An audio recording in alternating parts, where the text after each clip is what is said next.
খুব ঠান্ডা গরম জল খেয়ে যখন মস্তিষ্কে উত্তেজনা বেড়ে যায়, তখন আমরা আবার পুনরায় মস্তিষ্কে ঠান্ডা ফিরিয়ে আনতে চললাম কোথায় দেখো।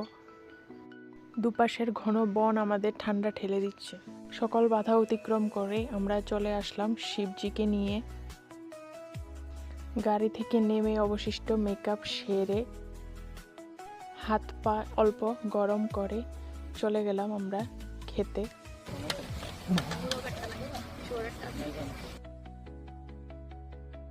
এই কাকুর দোকানে সব লোভনীয় লোভনীয় খাবার।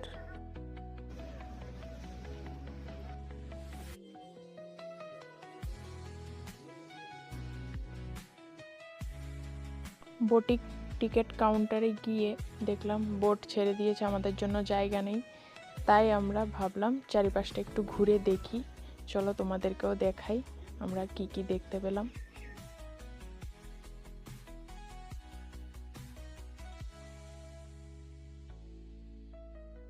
আমাদের বোট চলে এসেছে, এবার আমি এটাতে বসে পড়লাম। সামনেই একদম দেখো, তোমরা দেখতে পাচ্ছ কি সুন্দর দৃশ্য। এই যে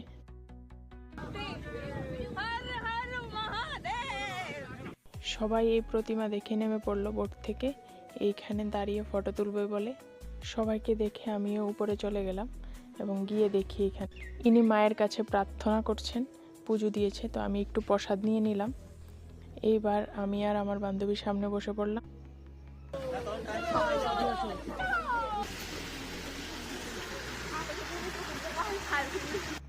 পাহাড়ের মাঝখানে এই অপরূপ জায়গা দেখে আমরা তো মুগ্ধ হয়ে যাচ্ছি।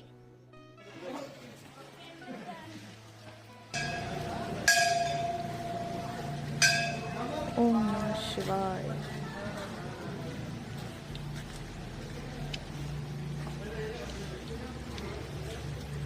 হরি ওম তৎসৎ।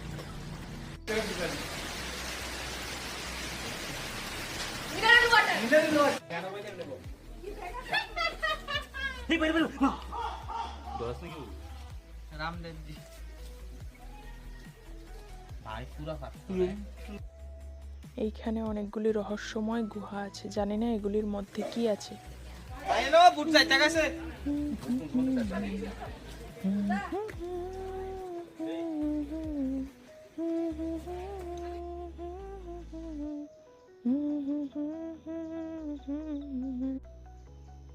এসে বললো আমাদের বোট, এটা দিয়ে আমরা এখন আবার চলে যাব বাড়ির উদ্দেশ্যে। যাওয়া যায়।